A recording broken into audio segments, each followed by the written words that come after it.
জয় হিন্দ। কেমন আছো তোমরা সবাই? তো আশা করি সবাই ভালো আছো। গুড মর্নিং সবাইকে। তো আজকে একটা নতুন ব্লগে তোমাদের সবাইকে ওয়েলকাম। তো সকালবেলা সবার ফার্স্টে উঠে আমি চলে গিয়েছিলাম আজকে মাঠে, আর প্রচণ্ড গরম ছিল আজকে সকালবেলা। এখন বাজতে চলেছে প্রায় 6টা, আর এখন ওয়েদার রয়েছে প্রায় 35 ডিগ্রি 30 ডিগ্রির মতো মানে সেলসিয়াস রয়েছে। তো প্রচণ্ড গরম। তো বাড়ি ফিরলাম, একটু হাঁটলাম, বাড়ি ফিরে স্নান করে একদম পুরোপুরি বই পড়তে বসে পড়লাম। তো একটা ম্যাথ ক্লাস করছিলাম, আর এই ম্যাথ ক্লাসটা প্রায় 1-1.5 ঘন্টার ছিল। আর ম্যাথ যা আছে আমি আবার প্রথম থেকে রিভাইজ করা শুরু করেছি, একদম চ্যাপ্টার ধরে ধরে প্রথম থেকে স্টার্ট করেছি, যাতে ম্যাথ করতে কোনো অসুবিধা না হয়। আমি আগে থেকে ম্যাথে একটু দুর্বল, তো সেই কারণে ম্যাথটা আমার বেশি আর কি একটু ভয় করে। তো যেহেতু আমি অল এক্সামের জন্য প্রিপারেশনটা নিচ্ছি, এখন আবার প্রথম থেকে শুরু করেছি, সেই কারণেই কিছু করার নেই। সবার সব কিছু সমান থাকে না। যেহেতু অনেক দিন পর আমি আবার ঠিকঠাকভাবে পড়াশোনা স্টার্ট করি, যেহেতু 8-9 মাস আমার পড়াশোনা বন্ধ ছিল। তো যাই হোক, সেই ক্লাসটা কমপ্লিট হয়ে যায়। তো তারপর আবার কারেন্ট চলে যায়। তো এতটা গরম ছিল, সেই কারণেই আবার বাইরে চলে আসি। আর এবার কেন জানি না গরমটা আবার বেশি লাগছে, মনে হচ্ছে যেন কলকাতার মতন গরম আমাদের এখানে চলে এসেছে। নর্থ বেঙ্গলে সাধারণত এতটা গরম হয় না। তো যাই হোক, এবার প্রচণ্ড গরম। আর তোমরা যদি কেউ লুসেন্টের বেঙ্গলি ভার্সন পিডিএফ নিতে চাও ওয়ান লাইনার, তো তোমরা এই পিডিএফটা পারচেস করতে পারো। এটা প্রাইস রয়েছে 99 টাকা, পেজ সংখ্যা রয়েছে 395টা পেজ আছে, ঠিক আছে। লুসেন্টেরই এটা বেঙ্গলি ভার্সন, তোমাদের ওয়ান লাইনার করে রয়েছে, ঠিক আছে। তো এই পিডিএফটা চাইলে তোমরা পারচেস করতে পারো। এটা খুব একটা ভালো পিডিএফ রয়েছে, সবগুলো কোশ্চেন এখানে দেওয়া রয়েছে, এবং WBID PYQ এবং কলকাতা পুলিশের কিছু PYQ এখানে অ্যাড করা আছে, ঠিক আছে। তো এই পিডিএফটা চাইলে তোমরা নিশ্চয়ই পারচেস করতে পারবে। ডেসক্রিপশনে লিঙ্ক রয়েছে, বা এই নাম্বারে হোয়াটসঅ্যাপ করতে পারো, তোমরা পারচেস করতে পারো, ঠিক আছে। আর যদি পারচেস করো তাহলেই হোয়াটসঅ্যাপ করবে, তাছাড়া কিন্তু করবে না, ঠিক আছে। কোনো সমস্যা হলে করবে। আর এটার কিন্তু পেজ সংখ্যা রয়েছে 395, আর প্রাইস রয়েছে 99 টাকা, ওকে। তো এটা পুরোটাই ওয়ান লাইনার। আমি কিন্তু তোমাদেরকে এই পিডিএফটা দেবো না, এটা কিন্তু আমার জাস্ট প্রিন্ট আউট করা, ঠিক আছে। এটা আমার প্রিন্ট আউট করে আমি নিয়ে এসেছি, তোমাদেরকে জাস্ট শুধু পিডিএফটা তোমরা পাবে, ওকে। শুধু পিডিএফ পাবে, আমি কিন্তু আবার বলে দিচ্ছি, শুধু পিডিএফ পাবে। আর এটা কিন্তু প্রিন্ট আউট করে নিয়েছি আমি, তোমাদেরকে প্রিন্ট আউট করে নিতে হবে। আর তোমরা বেঙ্গলি ভার্সন লুসেন্ট কোথাও পাবে না, যদি পেতে হয় তাহলে অনলাইনের পাবে, একমাত্র আমাদের কাছেই রয়েছে, ঠিক আছে। তো চলো, এই নাম্বারে হোয়াটসঅ্যাপ করতে পারো, ওকে। তো যাই হোক, কারেন্ট চলে আসে আবার। তো ম্যাথটার ক্লাসটা তো কমপ্লিট হয়ে গেছে, কিন্তু কিছু নোটস বাকি ছিল করার, তো সেগুলোকেই কমপ্লিট করলাম। তো আমার কমপ্লিট হয়ে গেছে, একটা ক্লাস কমপ্লিট করলাম। আর এখন হয়তো ম্যাথের আরেকটা ক্লাস করব, তারপর স্নান খাওয়া দাওয়া করে ওটা করতে পারি, তারপর জিকে নিয়ে বসবো। আমার যেটা তোমরা জানো সবাই, যে জিকের আমার যে তরুণ বইয়ের বইটা রয়েছে, সেটা আমি পার্ট 10 19টা থেকে 20টা মানে চ্যাপ্টার পেজ আমি পড়ার জন্য একটা টার্গেট রেখেছি, যেটা আমার 1 মাসে আমি শেষ করবো সেই বইটা।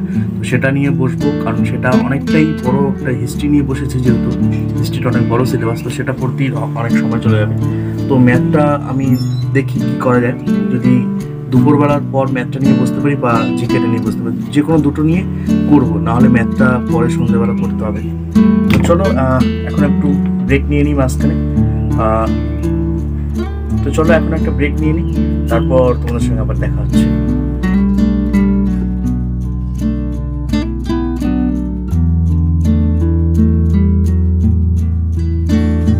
আর এটা ছিল আমার সেকেন্ড নাম্বার স্লট। তো এটা নেক্সট ক্লাস ছিল, এটাও একটা ম্যাথেরই ক্লাস।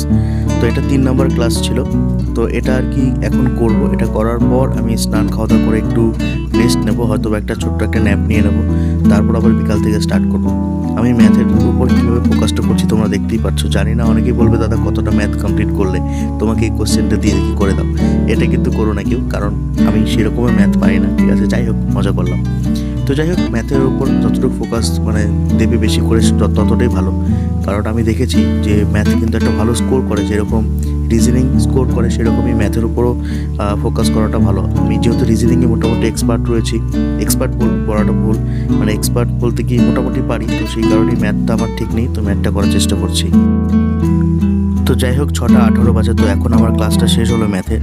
তো এখন যাই হোক জিকে নিয়ে বসবো। তো চলো, জিকেটা কতদূর কী হচ্ছে সেটাই তোমাদেরকে দেখাবো।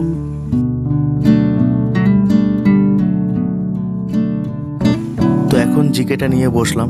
তো জিকে করছি কোথা থেকে তোমরা জানো, তরুণ গোয়েল থেকে আমি জিকেটা পড়ছি। 19টা পেজ প্রতিদিন আর কি। তো যাই হোক কতটা মানে কমপ্লিট করতে পারবো আমি জানি না, কারণ জিকেটা যেহেতু অনেক বড় একটা সিলেবাস রয়েছে তরুণ গোয়েলের, আর এর মধ্যে ডিটেলসও ভরপুর রয়েছে। আমি তোমাদেরকে আগেই বলেছি যে আমার এক দাদা এসআইয়ের চাকরি করছে, সে আমাকে সাজেশন করেছে যে এই বইটা থেকে পড়লে এসআইয়ের মোটামুটি কভারটা হয়ে যায়। আর এখানে যেটা পলিটিটা রয়েছে সেটা খুব ভালো করে রয়েছে। এনসিইআরটির বাংলা যদি ভার্সন কোনো বই থাকে তাহলে তরুণ গোয়েল বইটি আছে ভালো, তো সেটা নিতে পারো তোমরা, ঠিক আছে। কার্তিক চন্দ্র একটা বই রয়েছে, কার্তিক চন্দ্র মণ্ডল, সেই বইটাও তোমরা পারচেস করতে পারো, ঠিক আছে। তো ডাব্লিউবিপির এক্সাম যেটা মানে হওয়ার কথা ছিল, যে এক্সামটা আমরা সবাই জানি যে কবে এক্সামটা হতে পারে বা কী বিষয় নিয়ে সব কিছু জানি আমরা। সেপ্টেম্বর মানে দুর্গাপুজোর আগে আমাদের এক্সামটা হওয়ার খুবই সম্ভাবনা রয়েছে। তো ইলেকশনের আগে ডাব্লিউবিপি কিন্তু জয়েন করাবে, এতটুকু আমি বলে দিচ্ছি। আর তাছাড়াও আমাদের রাজ্যের অন্যান্য যে সি গ্রুপ ডি গ্রুপ বেরিয়েছে এসএসসি, সেটাও খুব ভালো একটা এক্সাম। এটার জন্য প্রিপারেশনটা আমার মনে হয় নেওয়াটা সবার জরুরি। এক্সামটা খুব ভালো হবে। তো এটাই আমি বলবো যে অল ওভার যেই মানে পড়াশোনাটা যেটা হয় অল কম্পিটিটিভের জন্য খুব বেসিক থেকে পড়া, সেটাই পড়বো। আমি এখন আগে যা পড়েছি কিন্তু সেগুলো আমার কিছুই মনে নেই, যেহেতু আমি অনেকদিন বিরত ছিলাম পড়াশোনা থেকে। এনটিপিসিটা দিচ্ছি না কারণ ঠিকঠাক পড়াশোনাটা হয়নি, পড়তে পারিনি, তোমরা নিজেও দেখেছো। তো সেই কারণেই শুধু শুধু বসে কনফিডেন্ট ডাউন করবো না। আমি আবার ঠিকঠাকভাবে নতুন করে শুরু করেছি, যেহেতু চোখের সমস্যা রয়েছে, অনেকদিন ছিল। এটা আস্তে আস্তে খুব আস্তে কাজ করছে, যে তুমি এলোপ্যাথি চিকিৎসা করছি না, হোমিওপ্যাথি একটা চিকিৎসা করছি। তো যাই হোক ওগুলো ছাড়ো, আপাতত প্রিপারেশন স্টার্ট হয়েছে, ওইভাবেই পড়ছি। এখন আপকামিং যে এক্সামগুলো আসবে ওয়েস্ট বেঙ্গলের, দেখা যাক কোনটা কী হয়। এখনও পর্যন্ত কিছুই বলতে পারছি না। আমার কেন জানি না এরকম বারবার মনে হয় যে এটা ভালো হবে, এটা খারাপ হবে, মানে অ্যাকচুয়ালি মাইন্ড ডিস্ট্র্যাকশন হয়ে যাচ্ছে খুব। তো এই বিষয়গুলো মানে অনেকটাই ফেস করতে হচ্ছে, যেহেতু আমি প্রায় বিগত 8 থেকে 9 মাস আমি পড়াশোনার এই থেকে বাইরে ছিলাম, ঠিকঠাকভাবে ফোকাস করতে পারিনি, অনেক সমস্যা। তো যাই হোক এটাই বলবো যে সামনে আপকামিং যে এক্সামগুলো আসছে সি গ্রুপ ডি গ্রুপ, সেটার উপরে মনে হয় আমার ফোকাস করবো আমি, আমার করাটা উচিত। সবারকেই আমি বলবো ভালো অপরচুনিটি রয়েছে। তার সঙ্গে রেলের ডি গ্রুপটা আমি দিতে পারি, ডি গ্রুপের জন্য ফুলফিল হতে প্রিপারেশনটা হবে, ঠিক আছে। তো যাই হোক অনেকেই অনেক কথা বলবে, সেগুলো ইগনোর করার চেষ্টা করি, আর সব কথা তো আর মানুষের ধরা যাবে না। তো চলো, তো ডিনার কমপ্লিট করে আসলাম। তো এখন আর কি যে যতটুকু পড়েছি, যে পেজ কয়েকটা, সেটাকে আবার রিভিশন করছি। রাতের বেলায় বেশিরভাগ আমি জিকেটা পড়ি, তো রাতের বেলা মানে পড়ার পর সেটাকে আমি রিভিশন করি। তো এটা আমি পড়ছিলাম, তো এখন আমি আমার বোনকে দিয়ে আর কি একটু চেক করবো যে এটা আমার পড়া হলো কিনা, মুখস্থ। এটা জিনিসটা কিন্তু ভালো জিনিস আর কি, ছোটোবেলায় বাবা মারা করতো। যাই হোক এটা আমার এখন বোনকে দিয়ে করাবো, দেখিও আমাকে এগুলো ধরুক আমি পারি কিনা। তো এগুলো তো মোটামুটি শিখলাম। ব্যারোমিটার যন্ত্রের সাহায্যে কি পরিমাপ করা হয়?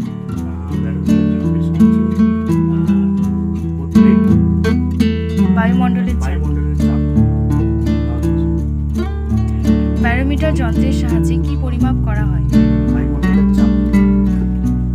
পোটেনশিওমিটারের সাহায্যে কি পরিমাপ করা হয়?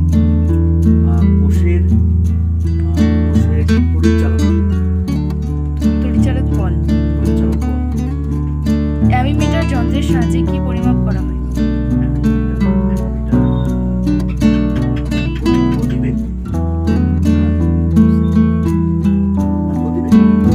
তড়িৎ প্রবাহ। সাধারণ তুলার যন্ত্রের সাহায্যে কি পরিমাপ করা হয়? স্ট্রিং তুলা যন্ত্রের সাহায্যে কি পরিমাপ করা হয়? অ্যানিমোমিটারের যন্ত্রের সাহায্যে কি পরিমাপ করা হয়? ঝড় বাতাসের গতি। হাইড্রোমিটার যন্ত্রের সাহায্যে কি পরিমাপ করা হয়? হাইড্রোমিটার। আপেক্ষিক গুরুত্ব। হাইগ্রোমিটার যন্ত্রের সাহায্যে কি পরিমাপ করা হয়? হাইগ্রোমিটার এটা হচ্ছে আপেক্ষিক উষ্ণতা, আর্দ্রতা।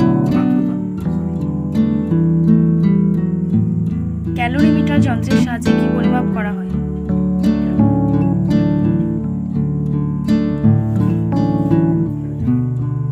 গৃহীত বা বাহ্যিক তাপ।